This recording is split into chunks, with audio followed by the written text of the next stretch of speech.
Animados? Bom, acho que até umas 10 e pouquinho a gente termina, então tá tudo certo, brincadeira, tá? Esse é o nosso último tema da noite, mas sem digitar também no chat. Então, dito isso, bora começar, né? Pode passar, fazendo um favor. No começo, eu queria dizer, frisar, que nos membros inferiores a gente vai ter, como nos membros superiores, uma drenagem superficial e uma drenagem profunda, tá? A drenagem superficial, ela vai drenar principalmente a pele, face subcutânea, e a drenagem profunda, os ossos, os músculos e as articulações da região, né?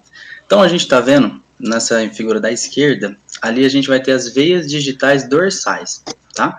Essas veias, elas vão se juntar e elas vão originar as veias metatarsais dorsais, da mesma maneira como aconteceu com as artérias semana passada, tá? Bom, essa rede, então, ela vai se confluir e vai formar o que a gente chama de arco venoso dorsal, tá? Que está sendo mostrado ali. Esse arco venoso dorsal, ele vai correr pela medial, formando a veia marginal medial, e na lateral a gente vai ver a veia marginal lateral. Vai ser formada uma rede de veias perfurantes, tanto mediais quanto laterais, que vão drenar essa região do tarso e do pé, tá?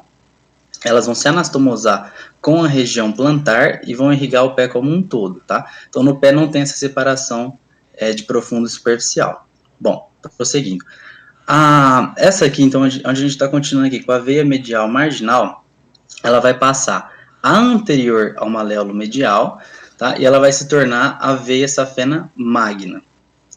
A veia marginal lateral vai passar posterior ao maléolo lateral e vai se transformar na veia safena parva. Lembrando que o maléolo lateral é esse ossinho que a gente tem, né? Que dia que a gente está com bastante sorte, a gente baixa em todos os lugares. Outras veias que vão ter nessa região, que não estão marcadas na imagem, mas vão ser as veias fibulares e as veias tibiais anteriores, que elas vão sair mais ou menos no meio dessa imagem, tá? Que a gente vai conversar delas daqui a pouquinho. Partindo para a imagem da direita agora, a gente vai ter basicamente o mesmo trajeto. Então, a gente vai ver as veias digitais plantares, que elas vão se unir, formando as veias metatarsais plantares, tá? Essas veias, elas vão se juntar, formando o arco venoso plantar. Dá para ver aqui na imagem que há uma anastomose entre os dois arcos venosos, tá?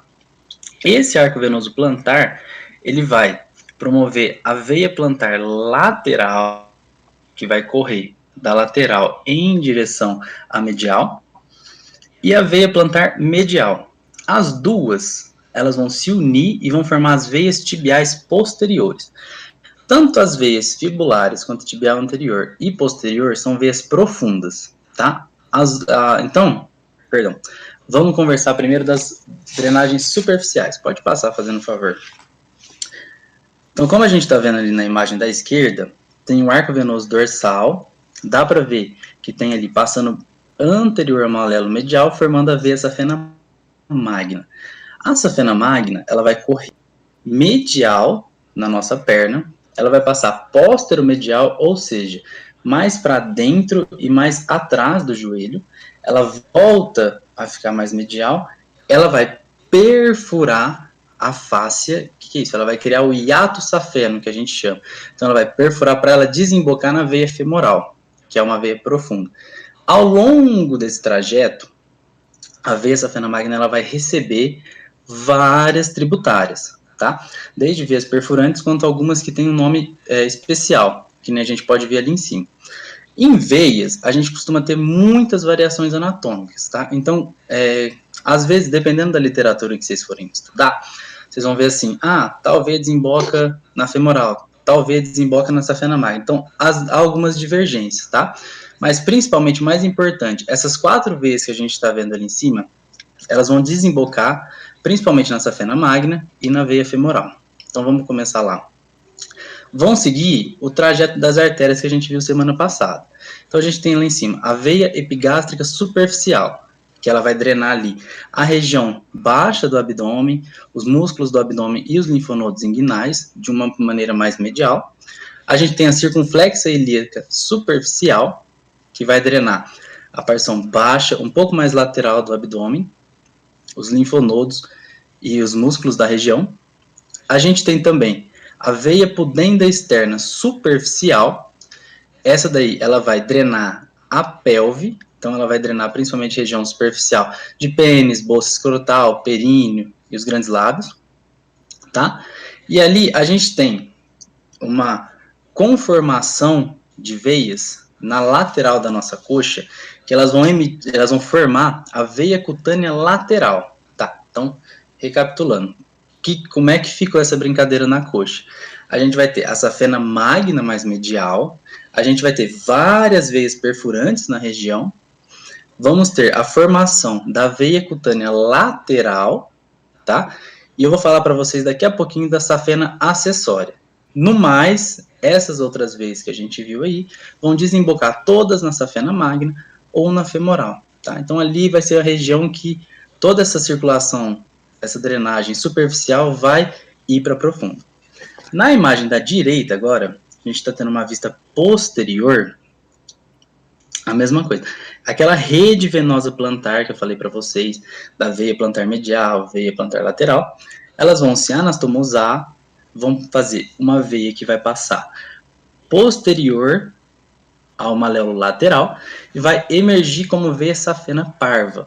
Veia safena parva, perdão, ela vai passar bem no meio da nossa perna, na posterior, né, no músculo gastrocnêmio, como está mostrando ali, tá?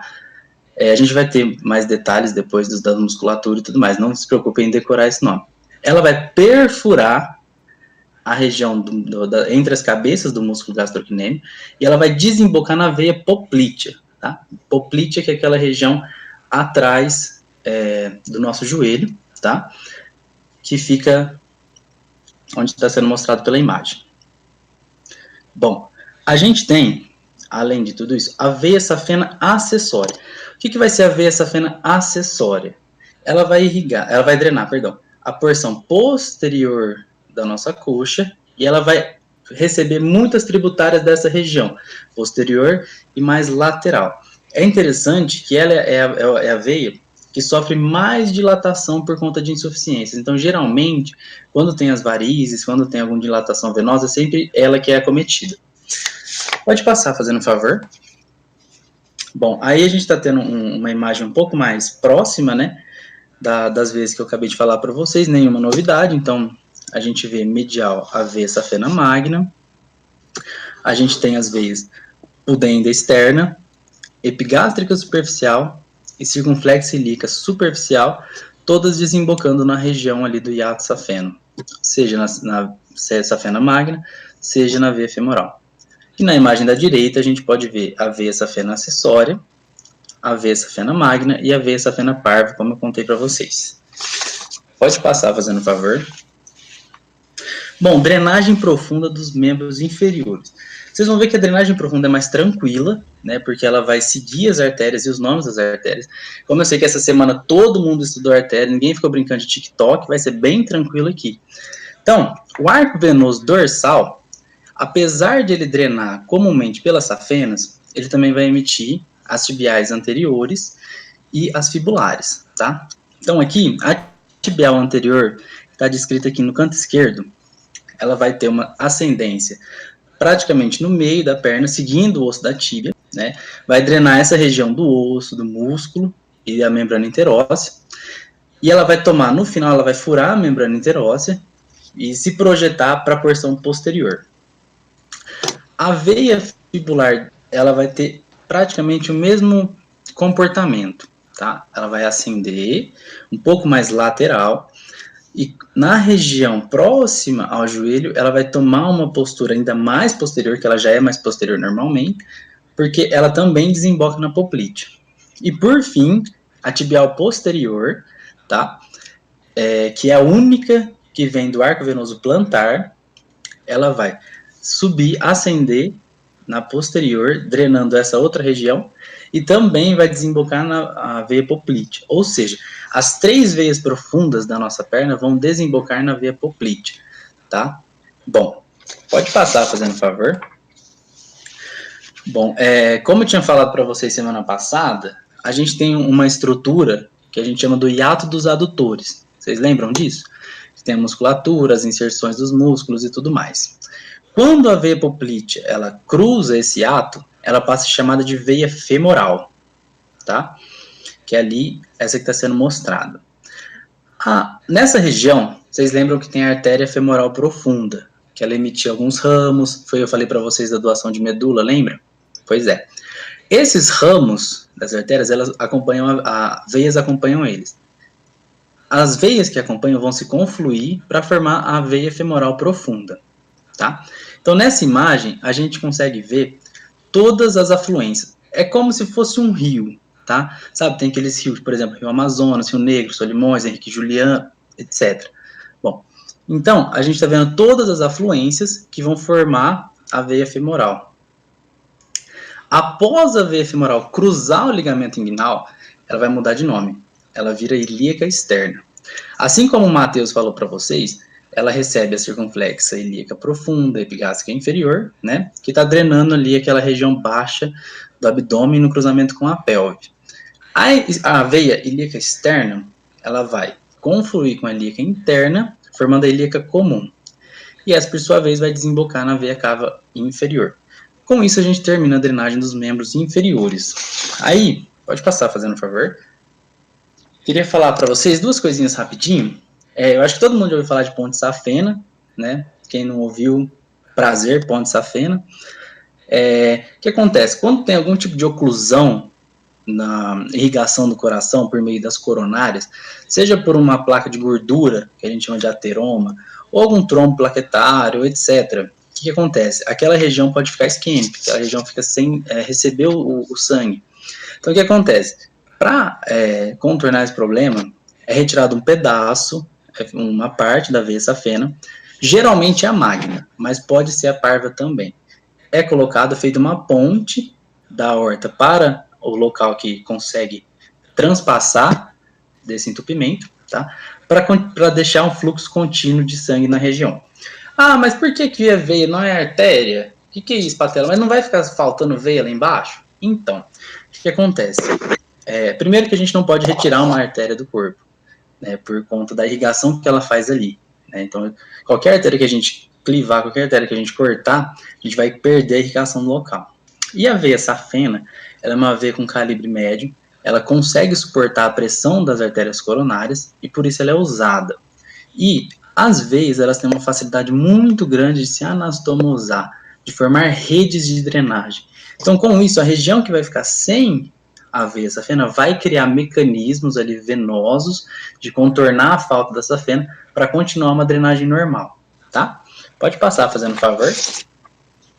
Bom, trombose venosa profunda, né? Também acredito que seja conhecida de vocês. É a terceira causa cardiovascular de morte, tá? Ela só perde para o infarto e para o AVC.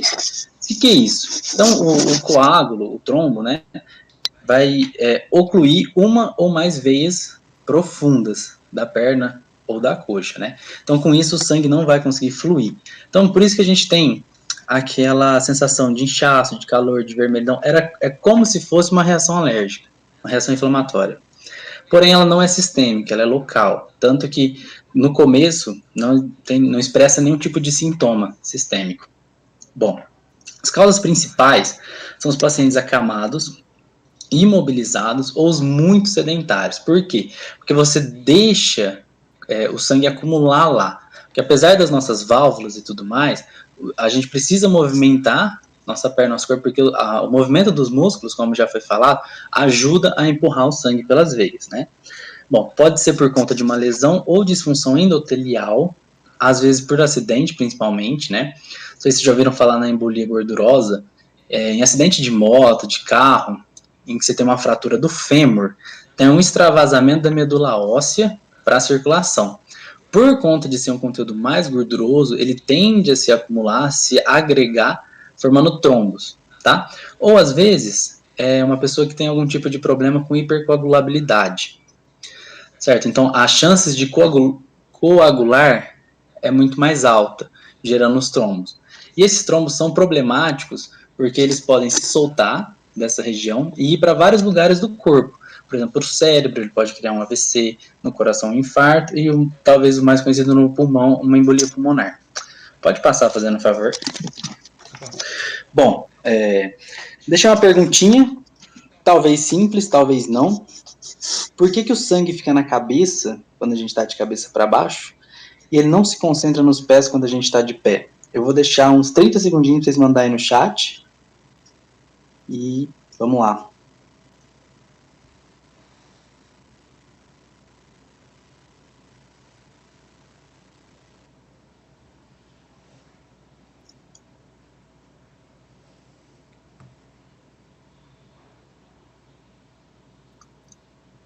Bom, quem respondeu que tem a ver com a questão das válvulas acertou.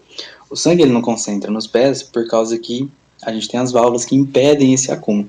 Mas na cabeça, os nossos vasos da cabeça, eles não possuem essas válvulas. Então ali o sangue consegue acumular facilmente quando a gente está de cabeça para baixo, etc e tal. Bom, pessoal, pode passar aqui as nossas referências.